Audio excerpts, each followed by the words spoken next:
After Superman lost everything, he became the world's deepest threat. But now, an even bigger menace is knocking on Earth's doorstep.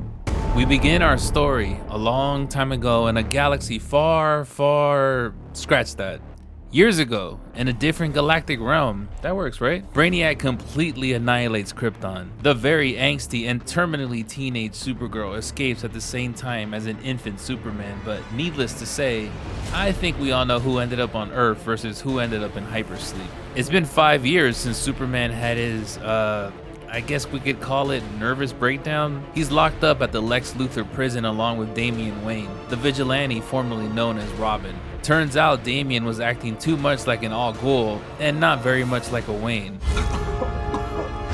The guy slit an Arkham inmate's throat, if that says anything. Damn it, Damian! Stashed in the Batcave, Batman has a communications hub called Brother Eye that is basically an invasive surveillance system guaranteed to break 46 federal laws anywhere. Black Canary and Green Arrow give a few quick quips about being a boring married couple. You're lucky we found a sitter. Before they team up with Harley Quinn in order to get intel on Gorilla Grodd and the Society. They even run into Swamp Thing after he pulls a Shrek and demands everyone to leave his swamp alone. This swamp is protected. Scarecrow tries to get Harley back to the dark side and drugs her with his gases, causing Harley to go on an acid trip and hallucinate a cheap Jared Leto looking Joker.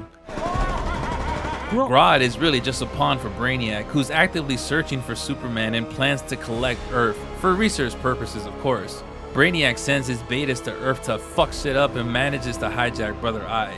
Former Superman affiliates, The Flash, Green Lantern, and Aquaman all join the Batman party in the wake of Brainiac's invasion because, let's face it, with Superman behind bars, the pack always looks for the next alpha. Black Adam, Wonder Woman, and Cyborg take Supergirl to rescue her cousin from prison. They're interrupted by the Dark Knight himself, and he makes the executive decision to release Superman so he could help the crew defeat Brainiac. I'm never going back in that cell. We'll cross that bridge later. Damian is taken out of prison too and emerges as Nightwing, but nobody cares because he's a whiny little bitch. You were one of those students thought he was smarter than the teacher. Thought I was smarter, hothead?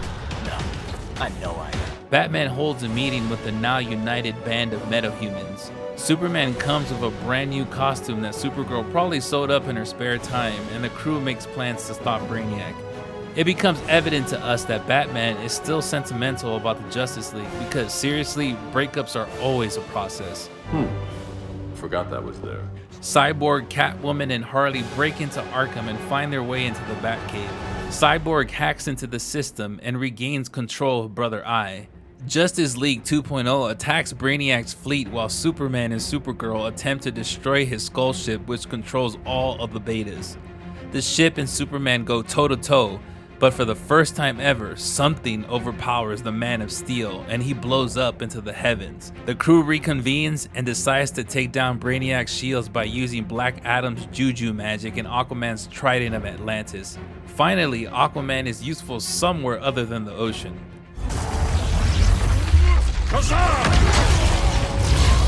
Brainiac kidnaps Supergirl and the betas almost kill Batman when all of a sudden, Superman comes in and saves the day.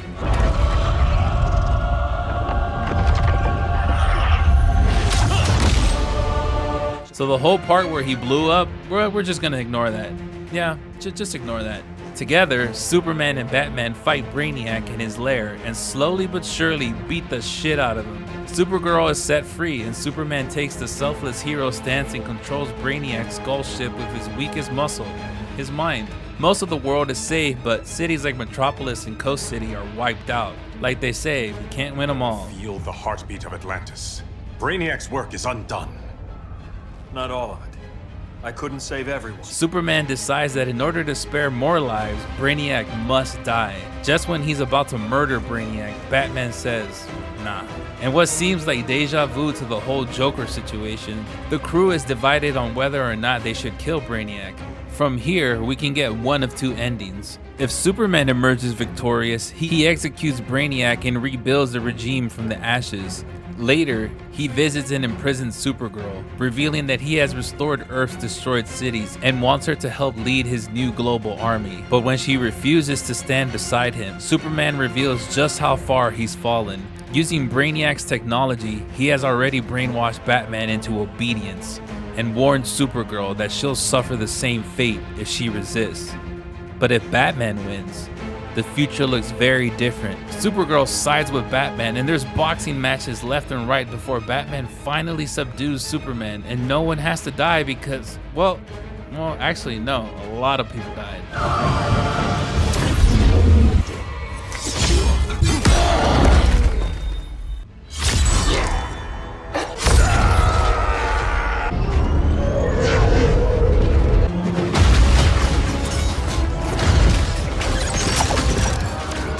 With the regime finally defeated, Batman offers Supergirl a chance to help rebuild what was lost by joining the newly restored Justice League, an offer she ultimately accepts.